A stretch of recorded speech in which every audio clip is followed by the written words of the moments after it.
students settle into their spring semester, the state's ABC Commission is trying to educate people who serve alcohol in the college town of Chapel Hill. Former UNC student's fatal drunk driving crash last summer sparked today's training. WNCN's Justin Quisenberry is live in Chapel Hill with how the state is tackling the issue. Chandler Kenya was 20 years old when troopers say he drove drunk after being served drinks at 2 bars here along Rosemary Street. Law residents and he's not here. Today, servers at bars in town are getting free training trying to make sure that something like that does not happen again. Troopers say Kenya drove the wrong way on I-85 in Hillsborough, crashing and killing 49-year-old Felicia Harris, 46-year-old Darlene McGee, and 6-year-old Jonas Beard. Both bars that serve 20-year-old Kenya are facing penalties. He's Not Here will lose its alcohol license for 21 days beginning February 12th.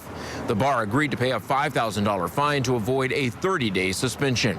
La Residence was given a 50-day suspension of its alcohol license or a 14-day suspension and $5,000 fine, which the bar's attorney says the business will pay.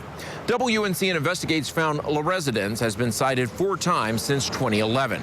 Today, the North Carolina ABC Commission is among the agencies and groups giving free training to restaurants and bars that serve alcohol at the Chapel Hill Public Library. There's a focus on penalties, checking IDs properly, and how to recognize when someone has had too much to drink. Well, I think one of the biggest challenges is that there are so many restaurants and bars in downtown Chapel Hill, and our guests tend to come from other restaurants or bars. So usually by the time they come to us, it's a little later in the evening.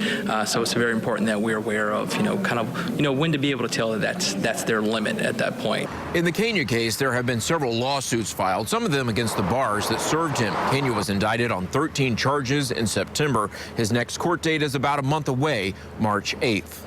The assistant district attorney handling this case told me today the vast majority of criminal cases are resolved by some kind of plea agreement, and that's certainly a possibility in this case. In Chapel Hill, Justin Quisenberry, WNCN News Now.